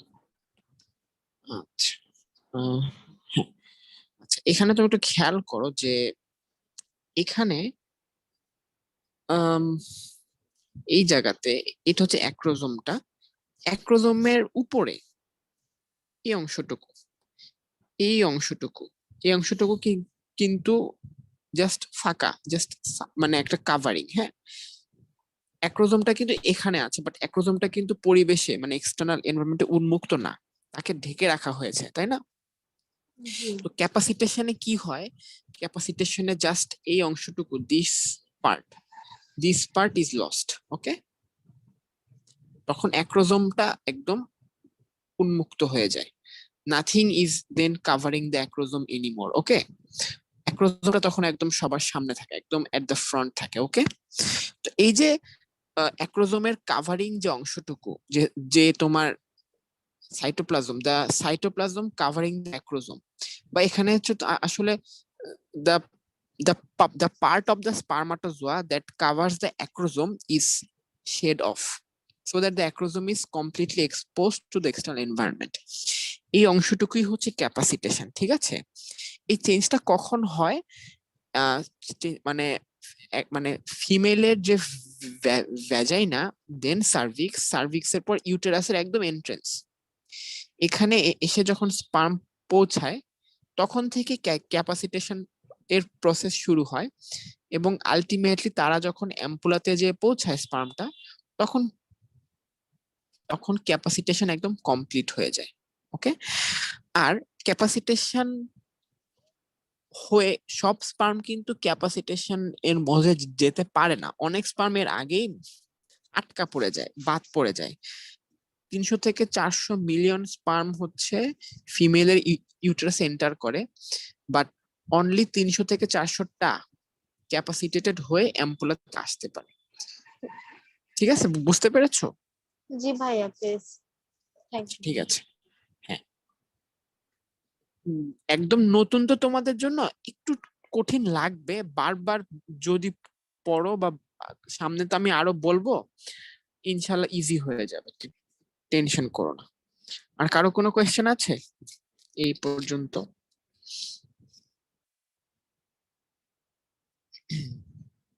আচ্ছা, ঠিক আছে, আমি কন্টিনিউ করতেছি। তাহলে আমরা ফার্টিলাইজেশনের ফেজ 1 এবং ফেজ 2 পড়ে ফেললাম। খুবই সহজ। ফেজ 1 হচ্ছে পেনিট্রেশন অফ কর্না রেডিয়েটা, ফেজ 2 হচ্ছে পেনিট্রেশন অফ জোনা পেলুসিডা, ফেজ 3 হচ্ছে penetration of the oocyte membrane. Phase 1 এবং ফেজ 2 দুইটাতেই স্পার্মের দিক থেকে যে রিয়াকশনটা হয় ওটার নাম হচ্ছে অ্যাক্রোজোম রিয়াকশন। ওটা কিছুই না, অ্যাক্রোজোম রিয়াকশনে জাস্ট এনজাইমের মাধ্যমে জোনা পেলুসিডা আর কর্না রেডিয়েটাটা পেনিট্রেট করে। আর ফেজ 2 তে এসে জোনা পেলুসিডাটা যখন পেনিট্রেট হয়, একটা স্পার্ম যখন পেনিট্রেট করে ফেলে জোনা পেলুসিডাকে, তখন জোনা পেলুসিডার মধ্যে কিছু চেঞ্জ হয়, সে তার নিজের ক্যারেক্টারটা চেঞ্জ করে ফেলে, যে no more sperm can penetrate the zona pellucida. আচ্ছা, এই স্টেজটাকে তখন বলা হয়, এই স্টেজটাকে তখন মানে এই ফেনোমেনাটাকে তখন বলা হয় জোনা রিয়াকশন। জোনা রিয়াকশন, ঠিক আছে। আচ্ছা, এরপর আমরা ফেজ 3 তে আসি। Phase 3 of fertilisation. ফেজ 3 তে কি হয়? এখন কিন্তু একটাই স্পার্ম আছে এবং একটাই সেকেন্ডারি ওসাইট আছে। তো সেকেন্ডারি ওসাইটটা এখন আছে, আর একটা স্পার্ম যে অলরেডি জোনা পেলুসিডা পেনিট্রেট করে ফেলেছে, সেই একটা স্পার্ম তখন টাচেস দ্য ওসাইট মেমব্রেন, যখনই একটা স্পার্ম ওসাইট মেমব্রেনকে টাচ করে, তখনই secondary oocyte completes its meiosis 2 and converts into ovum. মানে এতক্ষণ যে তার মিওসিস 2 বন্ধ ছিল এমনটা না, চলতেছিল, অ্যারেস্ট হয়েছিল, পজ হয়েছিল, সেটা আবার প্লে হচ্ছে কখন, যখনই তোমার the the secondary oocyte is touched by the sperm। তাহলে একটু খেয়াল রাখবা যে ওজেনেসিসের কোন সময় কোনটা হয়। প্রাইমারি oocyte থেকে সেকেন্ডারি oocyte কখন হয়? Just before ovulation. আর সেকেন্ডারি oocyte থেকে ওভাম কখন হয়? Only if sperm comes and it touches the oocyte membrane। So ফিমেলদের কিন্তু প্রত্যেক রিপ্রোডাক্টিভ সাইকেলে কিন্তু স্পার্ম আসে না, স্পার্ম যায় না ফেলোপিয়ান টিউবে, তখন কিন্তু তাদের ওইটা সেকেন্ডারি oocyte অবস্থাতেই রয়ে যায় আর ওভাম হয় না। মেনস্ট্রুয়েশনের সাথে সাথে ওই দশাটাতেই সেটা শরীর থেকে বের হয়ে যায়, নষ্ট হয়। ওভাম শুধু তখনই হবে when there is chance of fertilization, শুধু যখন সেখানে স্পার্ম আসছে। ঠিক আছে, তো এটা খেয়াল রাখবে একটু, জিনিসটা খেয়াল রাখতে হবে যে ওভামটা ফর্ম হয় যখনই the sperm has already penetrated zona pellucida and corona radiata and now it is touching the cell membrane of the oocyte। ঠিক আছে, আচ্ছা ঠিক আছে, যাই হোক, তো হয়ে গেল ফেজ 3 তে। এরপর কি হয়, ও মানে ওভামটা যখন মানে সেকেন্ডারি oocyte এখন ওভাম হয়ে গেল, যখনই টাচ করে তাহলে 1 নাম্বার চেঞ্জ হলো এটা। 2 নাম্বার চেঞ্জ হচ্ছে যখনই টাচ করে স্পার্মটা ওভামকে, তখন স্পার্মের মেমব্রেন, সেল মেমব্রেন আর oocyteর মেমব্রেন ফিউশন হয়ে যায়। ওভামের নিউক্লিয়াস তো ভিতরে আছেই, স্পার্মের নিউক্লিয়াসটাই শুধু তখন ভিতরে যায়, স্পার্মের বাকি অংশগুলা কিন্তু বাইরে রয়ে যায়, স্পার্মের নিউক্লিয়াসটা তখন ভিতরে চলে যায়। তাহলে দেখো, এই ছিল ওভামের নিউক্লিয়াস আর এই হচ্ছে স্পার্মের নিউক্লিয়াস। স্পার্মের বাকি অংশটা কিন্তু ঢুকে না, এটা বাইরে রয়ে যায় এবং একটা সময় এটা এভাবেই থেকে যায়। ঠিক আছে, ও আচ্ছা, একটা জিনিস আমি এখানে ড্রই করতে ভুলে গেছি, জোনা পেলোসিডা কিন্তু তখনও আছে বহাল তবিয়তে আছে, কিন্তু একটু চারপাশ দিয়ে দেই, কারণ জোনা পেলোসিডাকে তো পেনেট্রেট করে ফেলছে। যাই হোক, আশা করি বুঝতে পারছো যে তোমার হ্যাঁ, আশা করি বুঝতে পারছো যে তোমার ফেজ 3 তাহলে কি কি হচ্ছে। ফেজ 3 তে basically the sperm comes in contact with the cell membrane of the oocyte। তখন দুইটা ঘটনা হয়। 1 নম্বর ঘটনা কি, দ্য oocyte কমপ্লিটস ইটস দাঁড়াও, কি ঘটনা হয়, the oocyte completes its meiotic cell division and converts into ovum। আচ্ছা, এটা কি হচ্ছে,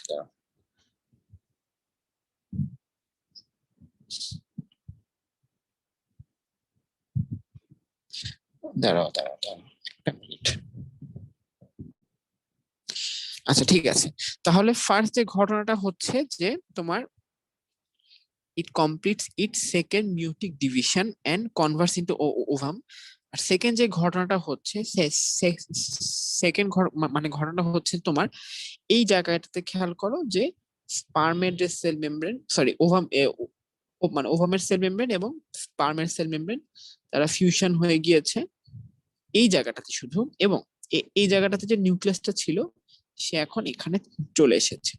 ঠিক আছে, আর জোনা পেলোসিডা কিন্তু এখনো আছে মানে থাকবে। জোনা পেলোসিডা আমি খুব বেশি কথা বলবো না, বাট আনটিল আমি কিছু বলবো জোনা পেলোসিডা কিন্তু জায়গায় থাকবে, সে কিন্তু তার জায়গা থেকে নড়বে না, খেয়াল রাখবো। ঠিক আছে, তাহলে ফেজ 3 তে আর কি কি হচ্ছে, তাহলে ফেজ 3 তে এখন আমি যদি আঁকি, এই হচ্ছে জোনা পেলোসিডা আর এই হচ্ছে oocyte, এর এক পাশে স্পার্মটা লেগে আছে, যাক এটা একটা সময় নাই হয়ে যাবে, এটা সিল হয়ে যাবে। তো যাই হোক, এখানে এখন ওভামের নিউক্লিয়াস আছে, এই পাশে স্পার্মের নিউক্লিয়াস আছে। মাইন্ড ইট, ওভামের নিউক্লিয়াসে তোমার 23টা ক্রোমোজোম আছে, 1 into n। স্পার্মের নিউক্লিয়াসেও কিন্তু 23টা ক্রোমোজোম ছিল, 1 into n। ঠিক আছে, তাহলে কিন্তু এখন এই যে কোষটা হলো, এই যে oocyteটাতে যে এখন 2টা নিউক্লিয়াসই স্পার্মের এবং ওভার নিউক্লিয়াস দুইটাই আছে, মোট 46টা ক্রোমোজোম আছে। তাইলে কিন্তু এখন, আগে কিন্তু ওভামও হ্যাপ্লয়েড ছিল, স্পার্মও হ্যাপ্লয়েড ছিল। এখন দুইটা মিলে এই যে জিনিসটা তৈরি হলো, এখন কিন্তু দুইটাই ডিপ্লয়েড হয়ে, মানে এখন কিন্তু এই পুরো সেলটা কিন্তু এখন ডিপ্লয়েড হয়ে গেল। ওকে, ডিপ্লয়েড হয়ে গেল। এই অবস্থাটাকে বলা হয় জাইগোট। ফার্স্ট যখন তোমার ডিপ্লয়েড দশার আবির্ভাব হয়, স্পার্ম এবং ওভামের 23টা মোট 46টা নিউক্লিয়াস মিলে, ওই দশাটাকে বলা হয় জাইগোট। এবং জাইগোটই হচ্ছে তোমার একটা ছোট বাচ্চার সবচেয়ে প্রিলিমিনারি স্টেজ। আর আলটিমেটলি জাইগোট ফরমেশনের মধ্য দিয়ে আমাদের ফার্টিলাইজেশনও কমপ্লিট হয়ে যায়। ঠিক আছে, তাহলে ফেজ 3টা কিন্তু বেশ উল্লেখযোগ্য। কি হয়, মানে ও সাইড থেকে ওভাম হয়, সেল মেমব্রেন ফিউশন হয় এবং জাইগোট ফরমেশন হয়। ঠিক আছে, এবং জাইগোট ফরমেশন হয়ে ক্ষান্ত হয় না, জাইগোট ফরমেশন হওয়ার পরপরই সঙ্গে সঙ্গে এই জাইগোটটাতে, ধরো একটা সেল, সঙ্গে সঙ্গে, আচ্ছা, জাইগোট সেল হইলেও এর চারপাশে কিন্তু এখনো জোনা পেলোসিটা আছে, কারণ এটা কিন্তু অরিজিনালি ওসাইট ছিল। জোনা পেলোসিটা এখনো আছে।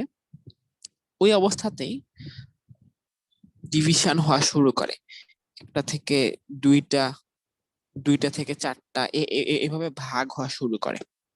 ঠিক আছে, তাহলে কি হলো, জাইগোট ফর্ম হলো, ভাগও হওয়া শুরু করলো, অনেক কিছু হলো। কিন্তু আমরা মোটামুটি ফার্টিলাইজেশনটা শেষ করে ফেলেছি, কিন্তু ফার্টিলাইজেশনটা কিন্তু শেষ করে ফেলেছি। তাহলে এখন একটা ইম্পর্টেন্ট কোয়েশ্চেন আসে, ফার্টিলাইজেশন তো পড়লাম, যে what is the result of fertilisation, what is the result of fertilisation. ফার্টিলাইজেশনের রেজাল্ট হচ্ছে, দেখো, স্পার্ম ছিল হ্যাপ্লয়েড, ওভামও ছিল হ্যাপ্লয়েড, এই দুয়ে মিলে যখন ফার্টিলাইজ হলো তখন ডিপ্লয়েড হয়ে গেল, অর্থাৎ restoration of diploid number of chromosome. Okay, এটা হচ্ছে 1 number result, restoration of diploid number of chromosome. দ্বিতীয়ত, সেক্স ডিটারমিনেশন কিন্তু হয়ে গেল ফার্টিলাইজেশনের মাধ্যমে। ওভামে অলওয়েজ এক্স ক্রোমোজোম থাকে, স্পার্মে এক্স থাকতে পারে, ওয়াই থাকতে পারে। তো কোনটা আছে ওইটার উপর ডিপেন্ড করবে যে এটা কি ছেলে হবে নাকি মেয়ে হবে। তাহলে দ্বিতীয় রেজাল্ট হলো sex determination of the embryo. আর তৃতীয় রেজাল্ট হলো জাইগোট ফরমেশন অফ জাইগোট, অর্থাৎ স্পার্ম এবং ওভাম মিলে জাইগোট তৈরি হলো। এবং চতুর্থ রেজাল্ট হলো ইনিশিয়েশন অফ ক্লিভেজ। ক্লিভেজ মানে কিছুই না, ক্লিভেজ মানে বেসিক্যালি সেল ডিভিশন। মানে আমি যে দেখাইলাম আগের ছবিটাতে, যে জাইগোট ফর্ম হয়ে ক্ষান্ত হয় না, তৎক্ষণাৎ তারা ডিভাইড হওয়া শুরু করে। এই যে ডিভাইড হওয়া শুরু করলো, এটাকে বলা হচ্ছে initiation of cleavage. Initiation of cleavage. ঠিক আছে, তার বানানটা বোঝা যাচ্ছে না, আমার হাতে লেখা খুবই খারাপ। ক্লিভেজ,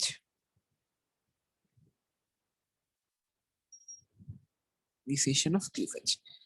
আচ্ছা, তাহলে এই হচ্ছে রেজাল্ট অফ ফার্টিলাইজেশন। এটা কিন্তু খুবই important question. Restoration of diploid number of chromosome, sex determination of the embryo, formation of zygote এবং ইনিশিয়েশন অফ ক্লিভেজ। ঠিক আছে, আমাদের ফার্টিলাইজেশন মোটামুটি শেষ।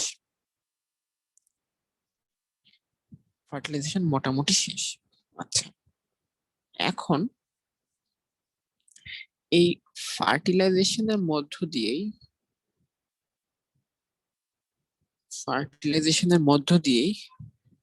ফার্স্ট উইক অফ ডেভেলপমেন্ট শুরু হয়ে গিয়েছে। ফার্টিলাইজেশনের মধ্য দিয়েই first week of development already শুরু হয়ে গিয়েছে। ঠিক আছে, তাহলে দেখো, আমরা একটা জাইগোট পাইলাম, এখান থেকে 2টা হবে, 2টা থেকে 4টা হবে, 4টা থেকে 8টা হবে, ইত্যাদি ইত্যাদি ইত্যাদি হবে। 8টা থেকে 16টা হবে। ছবি খুব ভালো হয় নাই, ধরে নাও যে এখানে দাঁড়াও, আসলে ভালো হয়নি, 1 মিনিট, সবগুলো একই। 8টা থেকে মানে 16টা হবে, এরকম হচ্ছে, এরকম ভাগ হচ্ছে, but all through it is surrounded by the zona pellucida. এখন একটা জিনিস একটু তোমরা খেয়াল করো যে জোনা পেলুসিডা কিন্তু একটা নির্জীব একটা গ্লাইকোপ্রোটিন আবরণ।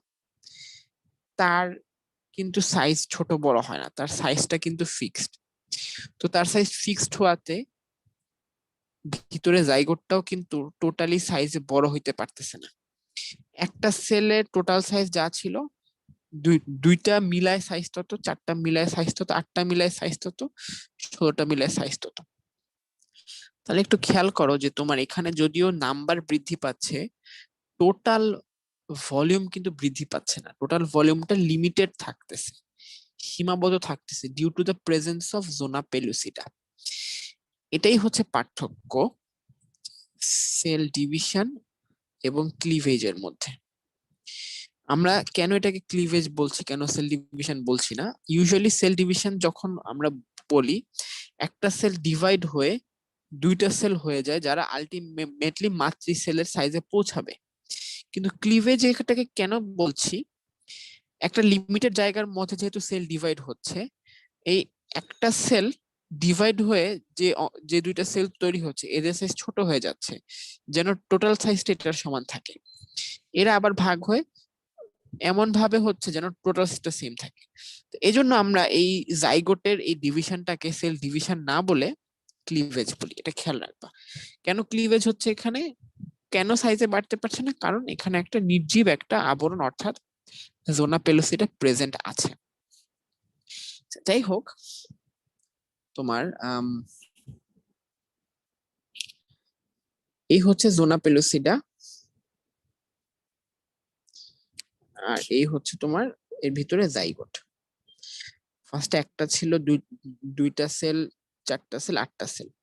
আমরা একটু 8 সেল স্টেজটা একটু দেখে আঁকার চেষ্টা করি। কয়টা হলো? 1 2 3 4 5 6 7 8। আচ্ছা, দেখো এখানে দেখো, বাইরে জোনা পেলুসিডা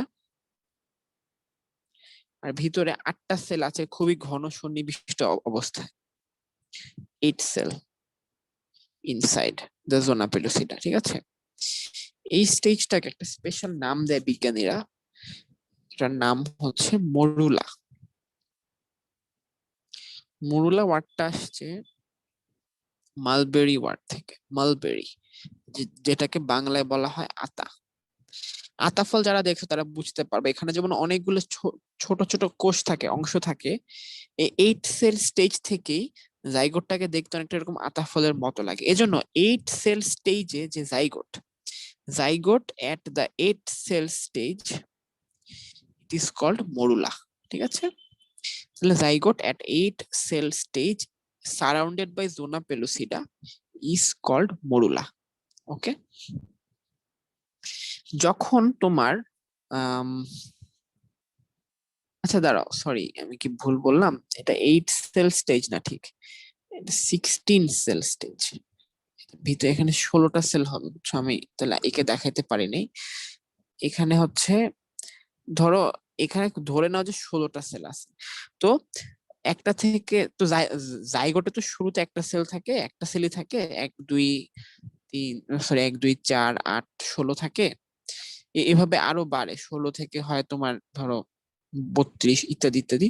এই 16 সেল স্টেজে 16 সেল সারাউন্ডেড বাই জোনা পেলুসিডা, এই দশা থেকে তাকে বলা হয় জাইগোট। সরি, এই দশা থেকে তাকে বলা হয় মরুলা, ঠিক আছে? এই দশা থেকে তাকে বলা হয় মরুলা। ওকে, আচ্ছা,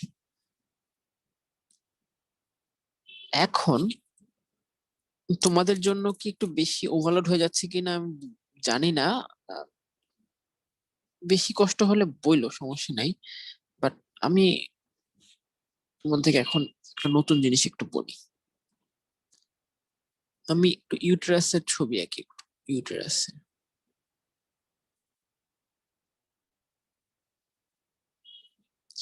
এখানে ধরো ফ্যালোপিয়ান টিউব আছে সাপোজ। আমি ইউটেরাসের ভিতরের গহ্বরটার একটু ছবি আঁকবো আর কি। ধরো এই হচ্ছে ভেজাইনা, আর এই অংশটা হচ্ছে সার্ভিক্স, চিকন অংশটা। এখান থেকে হচ্ছে ইউটেরাস। ইউটেরাসের ভিতরে গহ্বরটা একটা এরকম দেখায় আর কি, ঠিক আছে। আচ্ছা, ইউটেরাসের অংশগুলা কি কি? ইউটেরাসের উপরে একটা চওড়া অংশ আছে, এই চওড়া অংশের নাম হচ্ছে ফান্ডাস। মেইন যে অংশটা, এই অংশটার নাম হচ্ছে বডি। আর এখানে নিচে চিকন একটা অংশ আছে সার্ভিক্সের ঠিক উপরে, এই অংশটার নাম হচ্ছে ইস্থমাস। এগুলো তোমরা অ্যানাটমিতে এমনিতে পড়বা, জাস্ট বলার জন্য বলা। সবচেয়ে উপরে চওড়া অংশ ফান্ডাস, মাঝখানের মেইন অংশটা হচ্ছে বডি, নিচে হচ্ছে ইস্থমাস। এই যে ভিতরে ফাঁকা জায়গাটা দেখতে পাচ্ছ, এটাই হচ্ছে ইউটেরাইন ক্যাভিটি বা গহ্বর, ঠিক আছে। আচ্ছা, এই ইউটেরাইন ক্যাভিটিতেই কিন্তু প্রত্যেক মাসে তোমার মেনস্ট্রুয়েশন হয়। কিভাবে হয় তোমরা নিশ্চয়ই জানো। প্রত্যেক মাসের শুরুতে কোষের সংখ্যা এবং কোষের থিকনেস বৃদ্ধি পায়, পেতে পেতে পেতে পেতে একটা সময় পুরোটাই একদম শেড অফ হয়ে মেনস্ট্রুয়েশন বা ব্লিডিং হয়, ঠিক আছে। তো তো তোমার ইউটেরাসের 3টা লেয়ার আছে। সবচেয়ে বাইরের লেয়ারটার নাম হচ্ছে পেরিমেট্রিয়াম। মাঝখানের একটা লেয়ার আছে যেটা মাসেল লেয়ার, নাম হচ্ছে মায়োমেট্রিয়াম। আর সবচেয়ে ভিতরের যে লেয়ারটা যেটা হচ্ছে গহ্বরকে লাইন করে থাকে, ক্যাভিটিকে লাইন করে থাকে, ওটার নাম হচ্ছে এন্ডোমেট্রিয়াম, ঠিক আছে। তো বেসিক্যালি প্রত্যেক সাইকেলে এন্ডোমেট্রিয়ামটাই ঠিক হওয়া শুরু করে। ঠিক হতে হতে হতে একটা সময় পুরোটাই ঝরে পড়ে, পিরিয়ড হয় বা মেনস্ট্রুয়েশন হয়। এটা হচ্ছে এন্ডোমেট্রিয়ামে হয় আর কি। তো যখন একটা ফ্যালোপিয়ান টিউবে মাত্রই ফার্টিলাইজেশন হলো বা ফার্টিলাইজেশন হবে এরকম, ওভুলেশনের পরপরই আমাদের ইউটেরাসটা প্রিপারেশন নেওয়া শুরু করে যে হয়তো ওভুলেশন হবে, হয়তো ফার্টিলাইজেশন হবে। মানে ফার্টিলাইজেশন হলে নতুন জাইগোটটা যেন ভালো মতো পুষ্টি পেয়ে বড় হতে পারে, এজন্য ইউটেরাসটা প্রিপারেশন নেওয়া শুরু করে। ইউটেরাসের এন্ডোমেট্রিয়ামটাতে কিছু স্পেসিফিক চেঞ্জ আসে, যেন সেখানে যদি একটা জাইগোট এসে লাগে সেজন্য বড় হতে পারে। এই যে প্রত্যেক সাইকেলে ওভুলেশনের পরপরই নতুন জাইগোটকে পুষ্টি দেবার জন্য এন্ডোমেট্রিয়ামটা যে প্রিপেয়ার হয়, এই প্রিপেয়ার হওয়ার সময় এন্ডোমেট্রিয়ামটার কি কি চেঞ্জ হয়, এন্ডোমেট্রিয়ামের যে কোষগুলো, সে কোষগুলো অনেক সাইজে বড় হয়ে যায়, কোষগুলো অনেক পুষ্টি সমৃদ্ধ হয়ে পড়ে। এই অবস্থায় এন্ডোমেট্রিয়ামের কোষগুলোকে একটা স্পেশাল নাম দেওয়া হয়। এই স্পেশাল নামটা হচ্ছে ডেসিডুয়া। এই স্পেশাল নামটা হচ্ছে ডেসিডুয়া, ঠিক আছে। এতগুলা কথা বলার একটি উদ্দেশ্য যে ওভুলেশন হয়ে গেল, সামনে হয়তো ফার্টিলাইজেশন হবে, এই আশায় এন্ডোমেট্রিয়ামটা স্পেশাল প্রস্তুতি নেয় যেন জাইগোটটা তার ভিতর থেকে পুষ্টি নিতে পারে একটা সময়। এই অবস্থায়, এই প্রস্তুতিমূলক অবস্থায় এন্ডোমেট্রিয়ামকে বলা হয় ডেসিডুয়া। ডেসিডুয়া, ঠিক আছে। যাক, আমরা তাহলে কোথায় ছিলাম? আমরা ছিলাম 16 সেল স্টেজে, মরুলা স্টেজ, ঠিক আছে। তো যাই হোক, এই 16 সেল স্টেজে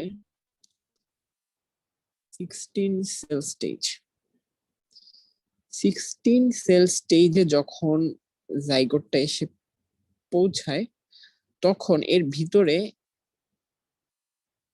অনেক সেল, 16টা সেল, ধর এখান থেকে আরো হলো 32টা হলো, 34টা হলো, হয়তো হয় হয়তো হয় না, কোনো কোনো সময় হয়, কোনো কোনো সময় হয় না। একটা সময় এত বেশি সেল হয়ে যায়, ধরো আরো হলো, যে এই জোনা পেলোসিরাটা আর এই ভিতরে সেলের চাপ সহ্য করতে পারে না। আবার আরো মজার জিনিস, সেলগুলা তরল পদার্থ সিক্রেট করে করে এই সেলগুলোর মধ্যে জমা করতে থাকে। এই তরল পদার্থ জমতে জমতেও বাইরে প্রেসার বেড়ে যায়। প্রেসার বেড়ে বেড়ে বেড়ে একটা সময় জোনা পেলোসিরাটা রাপচার হয়ে যায়, রাপচার হয়ে যায়, ফেটে যায়। তাহলে একটা সময় কিন্তু জোনা পেলোসিডা আর থাকে না। এই জোনা পেলোসিডা রাপচারটা সেটা 16 সেল স্টেজে হতে পারে, 32-এ হতে পারে, 64-তে হতে পারে, যখনই হোক হয়। তো জোনা পেলোসিডা রাপচার হওয়ার ঠিক আগ পর্যন্ত জাইগোটটাকে বলা হবে মরুলা। কিন্তু রাপচার করে ফেলার পর কিন্তু জাইগোটকে আর মরুলা বলা যাবে না, কারণ তখন জোনা পেলোসিডা নাই, এত চাপে নাই, সেলগুলো এত ঘন সন্নিবিষ্ট অবস্থায় নাই, কিছুটা ছড়িয়ে ছিটিয়ে তখন তারা চলে যায়। ঠিক আছে, তো জোনা পেলোসিডা রাপচার করার পর জাইগোটের অবস্থা কি হয় এটা বলে আমি আজকে ক্লাসটা শেষ করব। জোনা পেলোসিডাটা রাপচার করার পর সেলগুলো তখন আর এতটা প্রেসারে থাকে না, কিছুটা ছড়িয়ে ছিটিয়ে যায় তারা। কিছু সেল তখন, আচ্ছা, বাই দিস টাইম আমি কি বললাম, যে এই যে সেলগুলা মানে এরা অলরেডি কিছু জলীয় পদার্থ সিক্রেট করে নিজেদের মধ্যে জমা করে রেখেছে। ঠিক আছে, যাই হোক, যখন রাপচার করে জোনা পেলোসিডা তখন সেলগুলো অনেক ছড়িয়ে ছিটিয়ে যায়, ছড়িয়ে ছিটিয়ে কিছু সেল বাইরের দিকে চলে আসে, আর কিছু সেল ভিতরে গুটি পাকায় থাকে এভাবে। তাহলে কিছু সেল বাইরের দিকে চলে আসে, এই যেগুলা, আর কিছু সেল ভিতরে গুটি পাকায় থাকে। আর বাকি যে অংশটা, বাকি অংশটা জুড়ে এই হচ্ছে এই জলীয় পদার্থ বা তরল পদার্থগুলো থাকে, জমে থাকে। ওকে, তাহলে আমি কি বললাম, যে তোমার জোনা পেলোসিডা রাপচার হবার আগে জাইগোটের অবস্থা ছিল এরকম, এই ছিল জোনা পেলোসিডা, আর এই ছিল সেলগুলা, একদম টাইটলি প্যাকড ছিল সবগুলা সেল। এই অবস্থাটাকে বলা হচ্ছিল মরুলা। আর জোনা পেলোসিডা রাপচার হবার পর সেলগুলো একটু ছড়িয়ে ছিটিয়ে যায়, কিছু সেল বাইরে এভাবে মানে চলে আসে, এই যে সেলগুলা, এই বাইরের সেলগুলাকে নাম দেওয়া হয় আউটার সেল ম্যাস। আর কিছু সেল ভিতরে জড়ো হয়ে থাকে, এই যে এই সেলগুলা, এই সেলগুলাকে নাম দেওয়া হয় ইনার সেল ম্যাস। আর inner cell mass outer cell ম্যাসের মাঝামাঝি কিছু তরল পদার্থ জমা শুরু করে। এই তরল পদার্থটা যে গহ্বরে জমে, তরল পদার্থটা না, এই তরল পদার্থটা যে গহ্বরে জমে, এই গহ্বরটার নাম হয় ব্লাস্টোসিল। তাহলে জোনা পেলোসিডা রাপচার হওয়ার পর জাইগোটটার চেহারা কেমন হয়? ইনার সেল ম্যাস থাকে, আউটার সেল ম্যাস থাকে, আর সাথে থাকে ব্লাস্টোসিল। আর এই পুরো জিনিসটাকে নাম দেওয়া হয় ব্লাস্টোসিস্ট। ব্লাস্টোসিস্ট, পুরো জিনিসটার নাম হয় তখন ব্লাস্টোসিস্ট। আর এই আর আরেকটা জিনিস খেয়াল করার মতো, যে এই ইনার সেল ম্যাসের আরেকটা নাম হচ্ছে এমব্রায়োব্লাস্ট, আর আউটার সেলের আরেকটা নাম হচ্ছে ট্রোফোব্লাস্ট।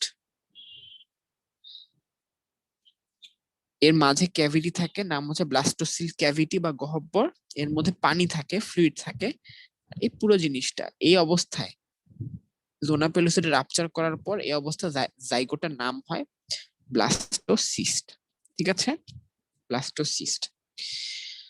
তো আমি আজকে তোমাদেরকে এই পর্যন্তই পড়াইলাম যে ফার্স্ট উইক অফ ডেভেলপমেন্টে একদম ওয়ান সেল স্টেজ থেকে শুরু করে মরুলা, দেন জোনা পেলোসিডে রাপচার হবার পর দেন ব্লাস্টোসিস্ট দশা, এই পর্যন্ত আমাদের পড়ালাম। আমি হয়তো কালকে হচ্ছে তোমাদেরকে ইমপ্ল্যান্টেশন এবং ফার্স্ট উইক অফ ডেভেলপমেন্ট এবং সেকেন্ড উইক অফ ডেভেলপমেন্ট হয়তো পড়াবো। বাট আজকে যা পড়লাম তা নিয়ে কারো কোনো কোয়েশ্চেন আছে কিনা আমাকে কাইন্ডলি বলো। আমি অনেক বেশি টাইম নিয়ে অল্প জিনিস পড়িয়েছি যেন তোমাদের বুঝতে কোনো কমতি না থাকে। এমন না যে অনেক অল্প সময় বেশি পড়াইছি। আমি চাই যে তোমরা একদিন অল্প পড়লেও ভালো করে বুঝে যাও। ঠিক আছে, কারো কি কোনো কোয়েরি আছে, কোনো কোয়েশ্চেন বা কোনো জিনিস ক্লিয়ার করতে হবে এমন? আচ্ছা ঠিক আছে, কারো যদি কোনো কোয়েরি না থাকে I think we can end our class here. ঠিক আছে, ঠিক আছে, সবাইকে অনেক অনেক ধন্যবাদ ধৈর্য ধরে শোনার জন্য। আর কারো কোনো কোয়েশ্চেন থাকলে গ্রুপে জিজ্ঞাসা কইরো। ঠিক আছে, ওকে, সবাইকে ধন্যবাদ। আসসালামু আলাইকুম।